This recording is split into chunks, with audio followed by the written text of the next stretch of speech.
and I do little drawings, and my students had to reproduce this. They had to reproduce both of these. This is kind of continues over here like that, but they had to reproduce this. I mean, everything, the drawing, all the words, they had to reproduce this exactly. That was their final exam. And then that was one question. Then I had 90 other questions. Because then I would go in and say, tell me 3 things that Abraham did. Tell me 3 things that David did, and so on like that. And it wasn't an easy, but I gave them this the first day of class.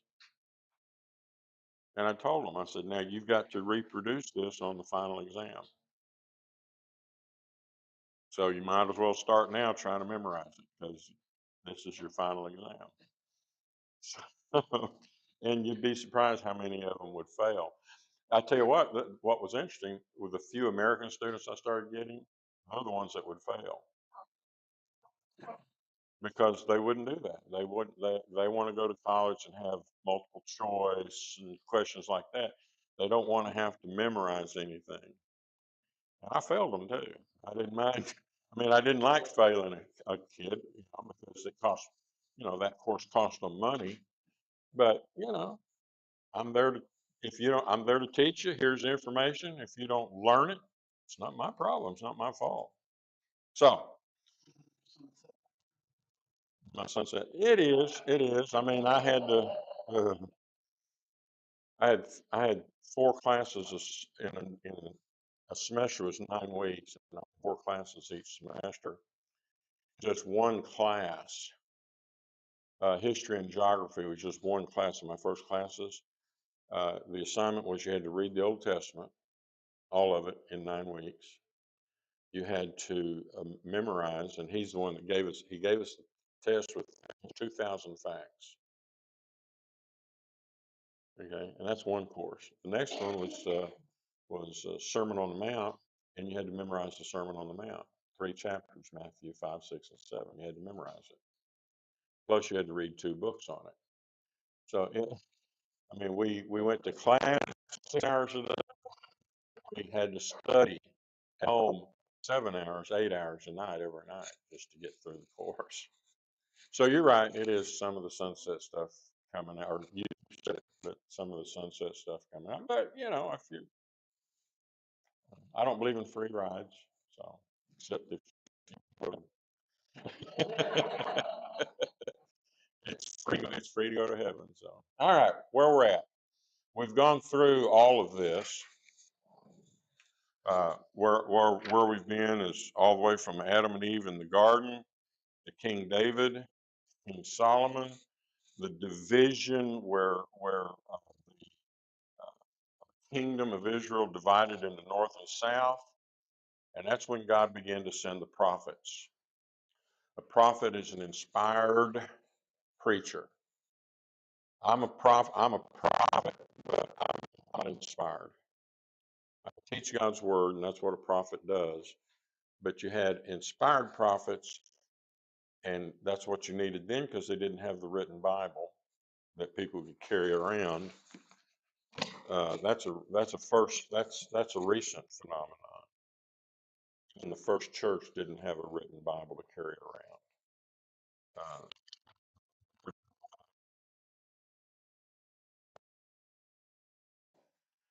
so um, prophets, and the prophets exist.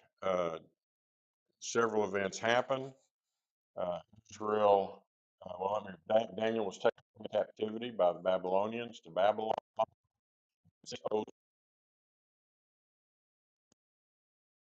Was about 900 BC.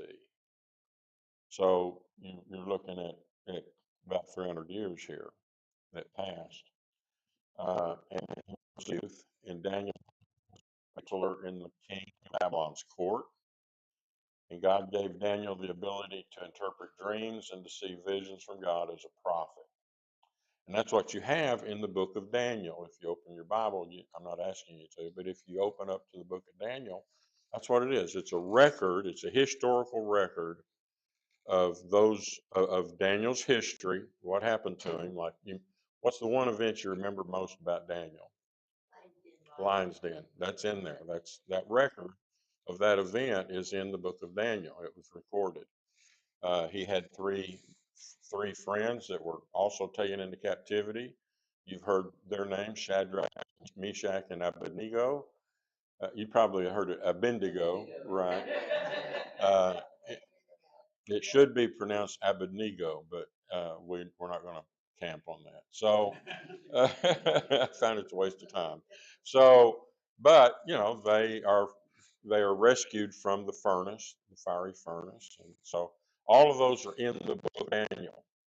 Uh, Daniel went as a young man, probably maybe in his teens, was made an advisor because he was educated, and that's what those countries did when Assyria or Syria or Babylon came in and captured different nations, conquered different nations. They would take the wealthy, educated young men into their country to become advisors and to educate, to become the teachers, to educate, and then they take the women in and make slaves out of them. That's what a concubine is a slave wife. We read about people having concubines. I had I had heard in school that these were just uh, unmarried women that the guys would have babies with. That's not true. They married them, but the difference between a concubine and a wife was a free married woman, and the concubine was a slave married woman. They married them. Abraham had several concubines. Uh, Keturah was one of his concubines. So anyway, um, this is the period that we're talking about. This is the first temple that Solomon built around 950 BC, about 950. And then you, you have the prophets. The kingdom divides. The southern kingdom starts a kingdom that is not, and they build another temple in Samaria in northern Israel. So you had two temples. One was in Jerusalem and the other one was in Samaria, but they didn't follow the teachings of God that was delivered through Moses. And so you had the northern kingdom, the southern kingdom. So God began to send prophets to them, say, "Hey, you better stop doing that. God is sending me." And it wasn't real strict. And I think this is important. I've mentioned it to you almost every time I've talked about this, is because I think growing up in the church, people get the idea that God is just, you better do it my way or I'm going to burn you, kind of, you know. That's not the picture of God in the Bible at all. He's very gracious, very patient.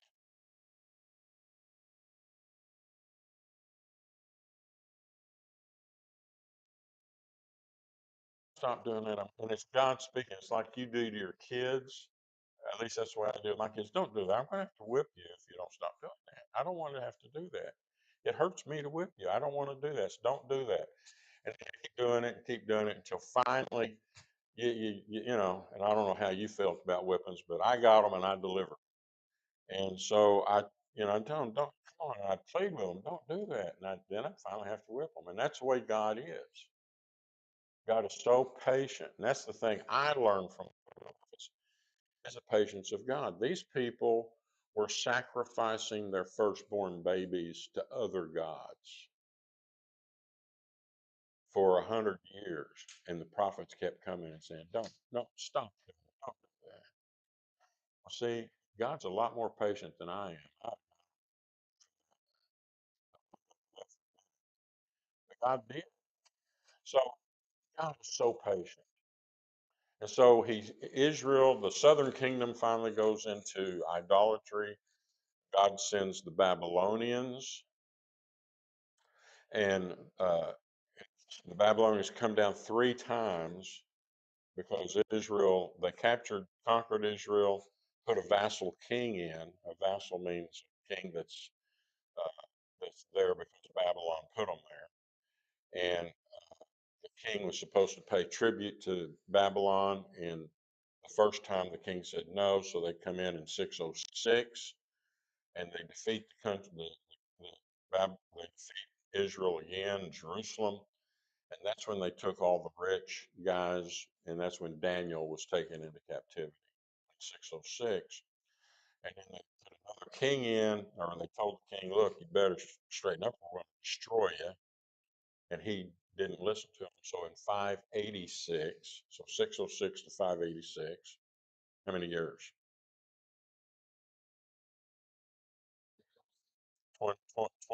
20 years later, Babylon finally comes back and tears down the city. Just totally demolishes the city, destroys it, tears it down. It says they didn't leave one stone left on it. That's how completely they destroyed the city. And they destroyed God's temple in the process. So, but Jeremiah the prophet told them this was going to happen. And everybody said, no, God won't destroy his temple. That's his house. He's not going to destroy his house. He's not going to let that happen. But Jeremiah said, yeah, you're going to do it. And you're going to go into captivity for 80 years. And then Babylon, and he even names them, he's going to send you back. And so they're in captivity for 80 years. And then they come back in 536, that's 80 years, and rebuild the temple in 515 BC, the second temple. That's the temple in Jerusalem that was there when Jesus was born. And when it talks about him going to the temple, it wasn't Solomon's temple, it was the second temple that he went to. And then in 70 AD, 70 AD, so that temple stood for about 600 years, didn't it? The Romans came in 70 AD and destroyed the temple that was built in 515 BC. Okay. So the prophets, they were coming to warn, to tell people what was going to happen. Daniel saw the future, and so, and I already covered that. And this kind of shows the history of the prophets. You've got the divided kingdom. That's when you start seeing all the prophets. Then you have the northern kingdom is taken into captivity into Assyria in 722 BC, and then you've got these prophets during that period of time, and then 100 years, almost 200 years later, uh, Babylon comes in and destroys the southern kingdom is in the process, and then you have the restoration that Daniel prophesied, and then the restoration until 70 AD. Babylon destroys Jerusalem, took Israel into captivity. After 70 years, the Medians and the Persians defeated Babylon in 549 and released Israel. They released Israel to come back home in 536. Exactly 70 years as Jeremiah prophesied. And it's interesting that if you read Jeremiah, Jeremiah says you're going to be brought back after 70 years, and he mentions the Persians, he mentions Darius, mentions him by name, okay, about 80 years before it happened. Darius didn't even exist. And he says that Babylon's going to take you captivity, the Persians are going to come in under Darius, and he's going to send you back home. So, and this shows kind of a map of the Medo-Persian Empire. Um, they defeat the Babylonians and send Israel back. They went back to Israel. They came back here to Israel. See, they were taken into captivity over here. Here's Babylon, and this was ruled by Babylon. And so Israel was dispersed in this area. Uh, you know, this is Arabia and modern day Arabia. And then the Babylonians are defeated by the Persians. And so they were sent back home. This represents them coming back to Jerusalem to rebuild the temple. Okay. So, going back. Okay, so Daniel, this is a picture of Daniel on the lion's den. We get a picture of Daniel. We think he's a young guy, but he's got to be in his 80s at this point. Huh? Yeah, yeah.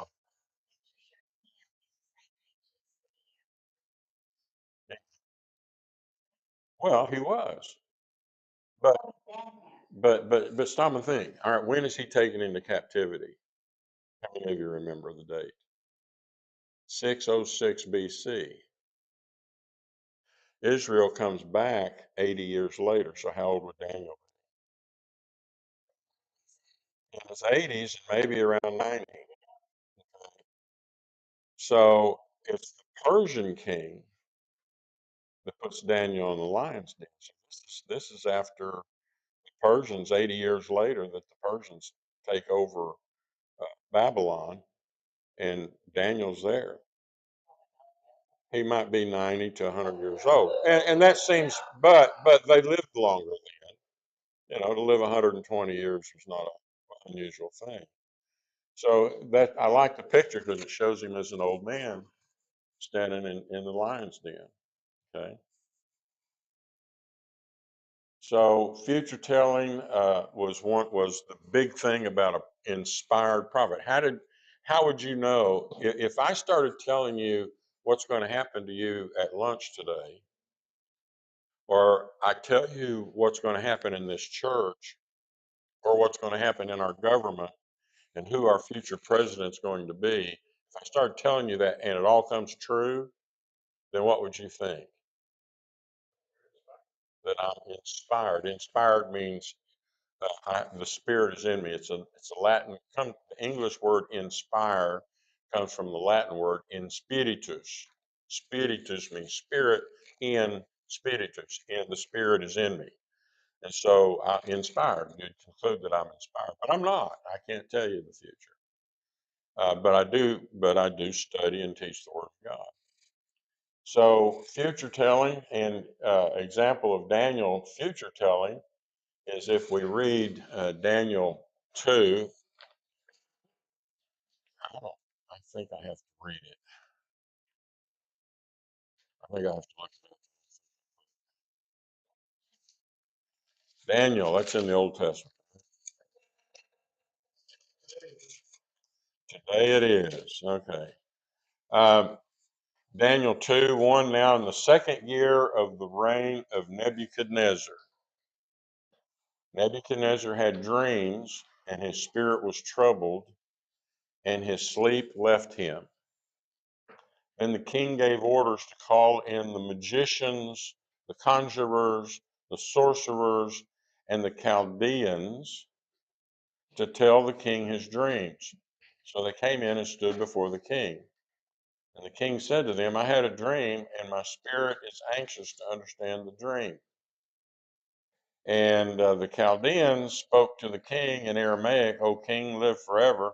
Now, and it's interesting, in Daniel, book, the actual scroll of Daniel that we have, this part here is in Babylonian, it's in Chaldean or Aramaic.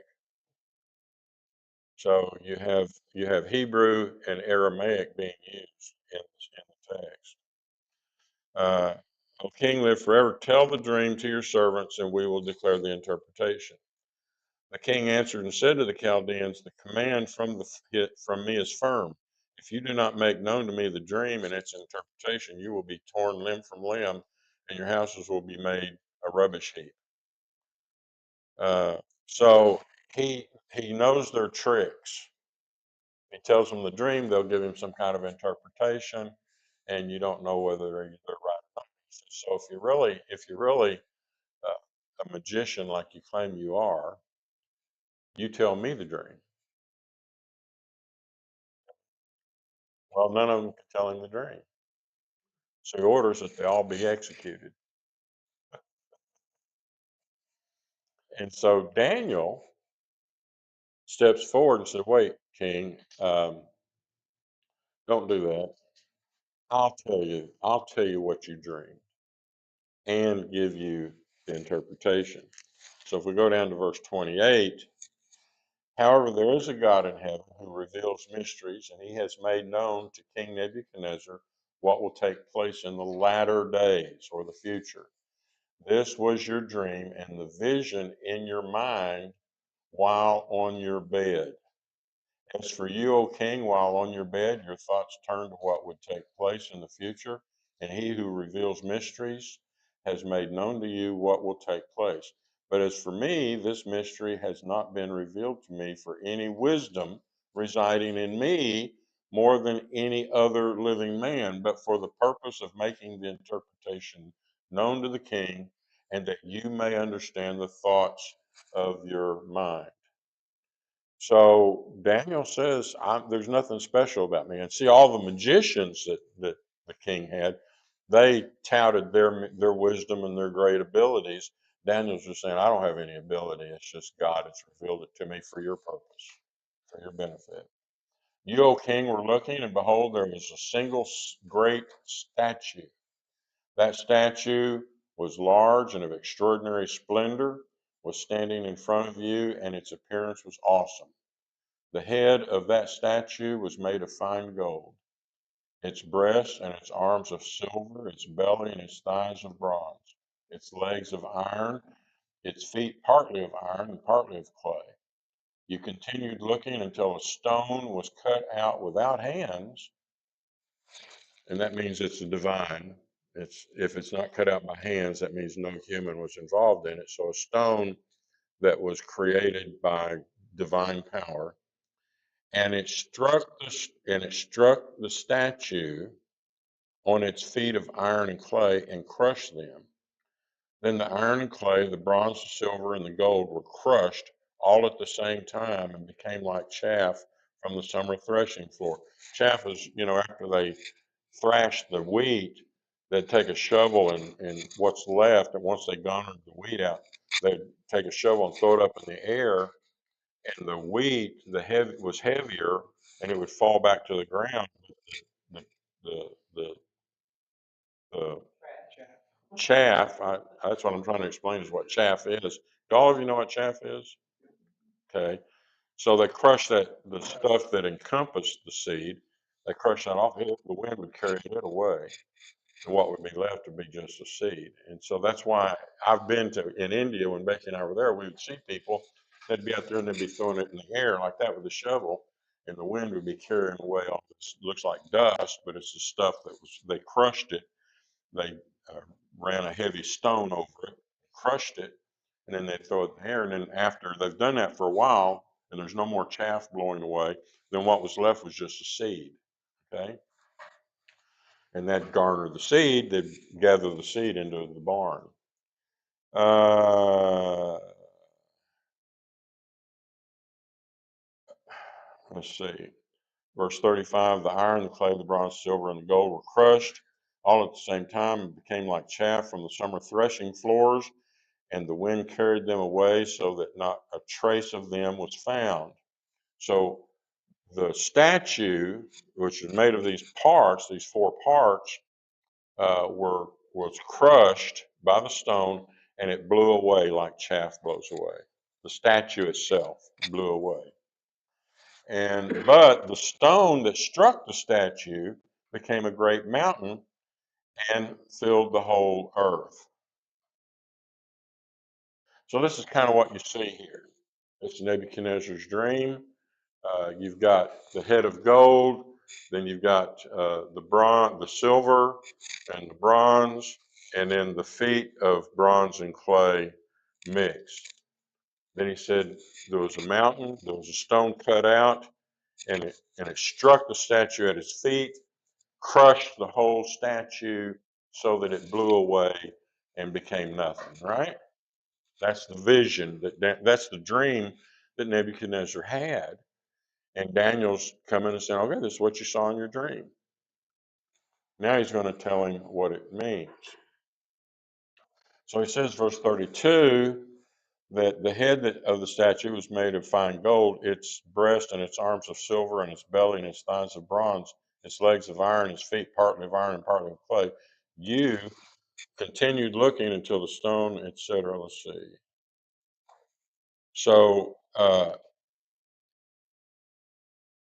verse 37, he says, "You, O King, are the King of Kings, to whom the God of heaven, has given the kingdom, the power, and the strength, and the glory. And wherever the sons of men dwell, and the beasts of the field, and the birds of the sky, he has given them into your hand, and has caused you to rule over them. You are the head of gold." So here's the interpretation.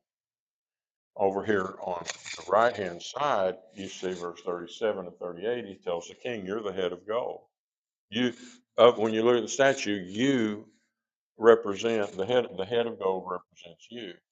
Then verse 39 to 40 says, "After you, another kingdom will rise, inferior in years. Next, a third kingdom, one of bronze, will rule over the whole earth. Finally, there will be a fourth kingdom, strong as iron, for iron breaks and smashes everything. And as iron breaks things into pieces, so it will crush and break all the other kingdoms." Everybody understand that? So what is the statue? What are the four parts of the statue represent?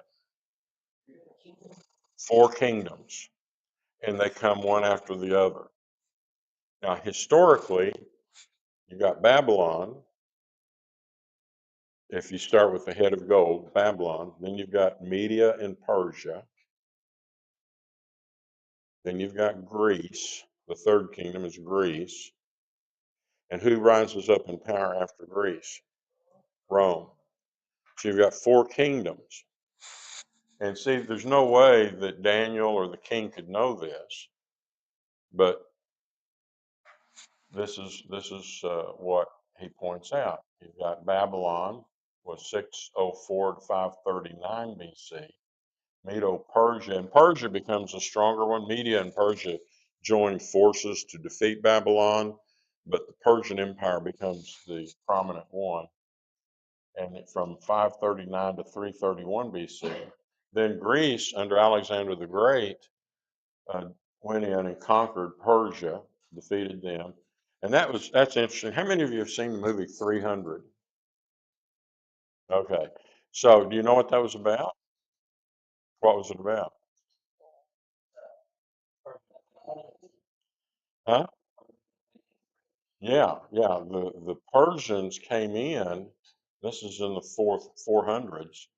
They came in against Greece, uh, and uh, the king of, that led that campaign was actually Esther's husband. Yeah, and he comes in and he's going to punish Greece, and he marches the biggest army that had ever been marched, a 500,000 men. Some of them argue that it was a million. Marches over, crosses over into Greece, and comes down, and they have this one pass, uh, Thermopylae, or translated Hot Gates. And the reason it's called Hot Gate is because there's a big, huge mountain range, then the sea. And between the mountain range and the sea, there's a level field about 100 yards wide. And there was a volcanic spring right there that put out hot water. And people would go there to bathe and stuff in these hot springs. And so they called it Hot Gate because you had to go through this pass to go from North Greece to South Greece. So it became like a gate. And they built a wall. The Phocians built a wall, a big wall to separate North from South Greece. Beach stones, bigger than these tables that are stacked up. Okay. And so the Greeks are going to go meet the Persians there to try to stop them. And so the strongest army then was Sparta. Now, Spartans was an army society. They drafted their men into the army at 8 years old, and they were trained to go into battle to die. And so to take the fear out of them is they would take these boys, and when they'd have festivals, they'd have 4 to 8 festivals a year, they would publicly whip the boys in public. And the goal was that the child was not supposed to cry out in pain. And so they would take them and whip them, and sometimes the boys would crawl off and die. And that was, they were willing to let them do it because they knew that when they grew up, they had to be strong enough warriors to be willing to give their lives for the good of the city. It's a tough deal. I mean, I've read about it. I can't believe what these guys had to go through just growing up in the Spartan society. So these were the baddest dudes in probably the world at that time. And they went to Sparta, and they had a couple of thousand other city states with them to fight. The Spartans told them to just go home because he said, "You go home and get your people ready," because they knew they couldn't stop them for very long. And so these 300 Spartans, and they still had about 900 other men with them from other countries. They stood against this million army strong, but the problem is it was only 100 yards wide, and these guys, they could only send so many warriors in, and as many as they sent in, and the Persian king Xerxes decided that he was going to send his elite troops in, like the Green Berets, our Green Berets, going to send them in and deal with it. None of them came out alive, and so the Spartans were just, so superior to these guys in warfare that each Spartan would kill hundreds just by himself. It's each one of them.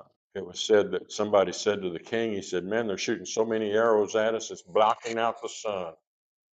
And the Spartan king said, "Thank goodness," he said, "this, I'm tired of fighting in this heat." So, I mean, they got to where they were stacking up bodies. And so when the Persians would come a second and third and fourth time, they had to climb over all these bodies, like a giant wall of bodies, just to get to them. And talk about demoralizing them. If you had to go to war and you had to climb over the dead guys that had gone before you, that'd be pretty hard. But that's the story of that. The Greeks defeated and then the Persians defeated them. Then they couldn't defeat. They sacked the city of Athens, the capital of Greece, and then the Greeks continued to have war with them on the sea, and in their sea battles, they defeated them. Now the problem is the only way the Persians could survive. How would you feed an army of 1 million men? Could you get the money? Could you get the food from the land that you're defeating? No. So they had ships full of cargo that was used to feed the men. And if you destroy that, then the men are going to starve to death. So the Persians got to that point, so they went home, and then they came back, and the Greeks then defeated them at Marathon and other places. So Alexander the Great came along about almost 100 years later, and he was angry, and he wanted to punish the Persians for what they did, and so he went in and attacked them and totally defeated the Persians, killed the king, and conquered their whole land. And that's why you have cities even today over in that part of the world called Alexandria. Alexandria, Egypt, is because Alexander conquered Egypt. You see what I'm saying? So there were several cities named Alexandria because Alexander went and defeated them. So Alexander, the Greeks, were rulers for about 200 years, and then the Romans rose up, and they were the bad boys on the block. They got to be the bad boys. These are small places. Greece is a small country. Italy's a small place. It's a small country. But Rome became so powerful, and they trained their armies. And back then, it's who had the greatest weapons. Today, who's going to rule? Whoever's got the mightiest weaponry. Whoever's got the atomic bombs, they're going to rule. Okay. And it's not, I mean, what if the only country that had atomic weapons was the state of Oklahoma? So who would rule the world? Oklahoma would. And so the warfare back in those days was with spears. They'd come up with their shields and swords, and then from behind them there'd be in a spear, and they'd stab and stand there facing each other, stabbing until they killed that guy. Move on. That was the normal warfare. The Greeks came up with a deal where the frontline guys held shields, had a sword for short killing, and then the line behind them had real long swords, almost as long as these two tables. So they'd stand back with these long spears and reach in and kill people that way. And then the guys in front had the short swords to finish the job as they're chopping through. Okay. So because of that advancement in how they fought wars, Alexander was conquering everybody.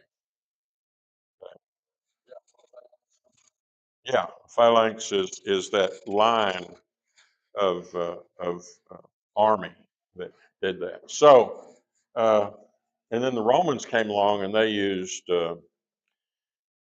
similar stuff. They used the same stuff the Romans did, but they also used tar and fire and gasoline. Huh? Greek fire. I mean, they used it. So anyway, that kind of tells you the history. So, but what is God revealing to Daniel or to King Nebuchadnezzar? And Daniel tells him the dream that during which kingdom does the rock strike the statue? No, in the fourth kingdom. See, the rock strikes the statue in the fourth kingdom. And so here's the Babylonian Empire.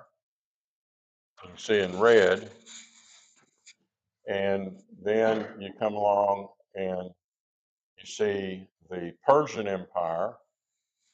See, here's Israel. It's much bigger and conquers Babylon.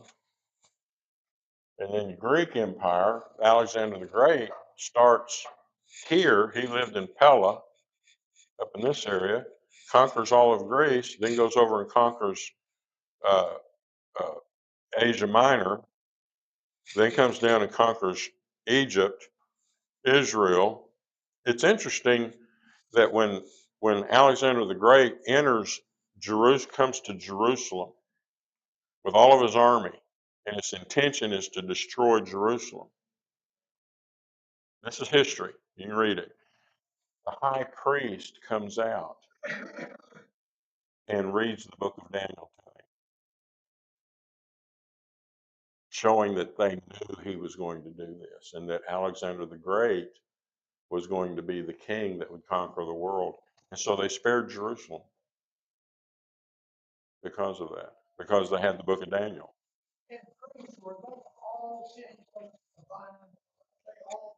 They initially they were not, but Alexander the Great united them under one king because each city state had their own ruler, and they were fighting each other. You know, Sparta was at war with Athens, and so Athens and Sparta would fight against each other. And you had all of them, the big cities was their own state. And so they would war against each other. Alexander went in and conquered all of them and brought them all under one head. And so then Rome, and there's the Roman Empire. It's much bigger, much larger, as you can see. And so it says here that the statue in the time of those kings, of all four of those kings, the God of heaven will set up a kingdom that will never be destroyed, nor will it be left to another people. It will crush all those kingdoms and bring them to an end, but it will itself endure forever. This is the meaning of the vision of the rock cut out of the mountain, but not by human hands, a rock that broke the iron, the bronze, the clay, the silver, and the gold to pieces. The great God has shown the king what will take place in the future. The dream is true and the interpretation is trustworthy. So the mountain would become the kingdom of God. So when would that happen? Well, but in the dream, when would the mountain of God be established? During what? During the fourth kingdom, which was what country? Rome. So when was the kingdom established? When was the church established? During the Roman Empire, during the time of the Roman Empire. So yeah, so uh, I mean there, and this converted this right here has converted more people than I can tell you. I told you about the guy in Athens that came from Albania, and he had his PhD, and he came to Greece from Albania, and he was an atheist, and he was going to read the Bible to disprove Christianity, and he reading the book of Daniel and said, there's no way Daniel would know." And the future telling, the ability to know the future converted him. He said, there's only one, there's no way any human could know the future like that. It has to be God. There has to be a God for that to be true. So it was established during the Fourth Empire, or the Fourth Kingdom, which was the Roman Empire. So that's an example of the prophets, and each of the prophets tell some aspect of the future, but Daniel tells the greatest length of the whole book of Daniel. He's got several visions. Each vision is related to this one. Like in chapter 8 of Daniel, he'll talk about the Greek Empire. Chapter 7, he'll talk about the Roman Empire. Okay, so it's each chapter, well, not each chapter, but each vision will go into detail about each one of these. Yes. When the church was established in the Roman Empire, was that the Catholic Church? No. It wasn't the beginning of what? No, no. Let me give you real quick, but we've got enough. I'm going to take time. When the church first began, the apostles, the 12 apostles and prophets revealed to the church, the new beginning church, that there were tens of thousands, 100,000 people involved, and by the end of the first century, they were telling the church what God wanted, just like the prophets did. They began to write down their stuff, and that's what we call the New Testament. They began to write down their message and what they were telling people. And the first church began believing that these men were inspired, in spiritus. They had the Spirit of God telling them what God wanted them to know. About 300 years later, uh, the church evolved into a political entity. Okay, the Roman Emperor Constantine, is it Constantine that I'm thinking of? Converted and commanded that the Roman Empire convert to Christianity. It became political. And so they had their heads of the church, and they began to let the heads of the church begin to dictate what God's will was. So they had the idea that the apostles and prophets of the first century were in charge, and then the heads of the church interpret God's will after that. That comes about 350, 400 years later. That's the Orthodox Church, Eastern Orthodox Church. And they had heads of these different districts. They called them patriarchs, which in Greek, the word patriarch means father leader. About 650 years later, the Italian patriarch decides he's going to take the authority over all the other patriarchs. And they call them patriarchs, but in Latin, they call him Papa or Pope. And so the Catholic Church began to, I mean, the Catholic Church actually began there because they began to separate themselves from the Orthodox Church. And so the Catholic Church finally declared its severance uh, in around 900 AD. About 1000 AD is when they declared their severance. So the Catholic Church comes later, much later, 1,000 years later. Okay, and then then you had the Reformation movement, where all of these groups like Calvin and all of these guys pull away from the Catholic Church and say, no, we're not going to go along with the Papa, with the Pope. We're going to go back and try to, we're going to do things because they saw corruption in the Catholic Church. So they wanted to correct the corruption. So then you've got the Church of England, the Presbyterians, the Methodists, and all of these. Okay, and that comes along about 1600 AD, 1,600 years after Christ, and about 600 years after the Catholic Church.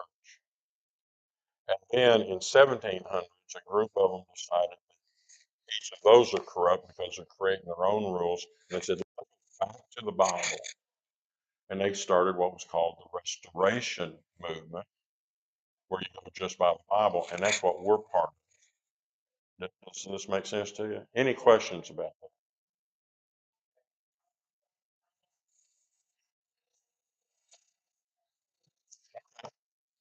Well,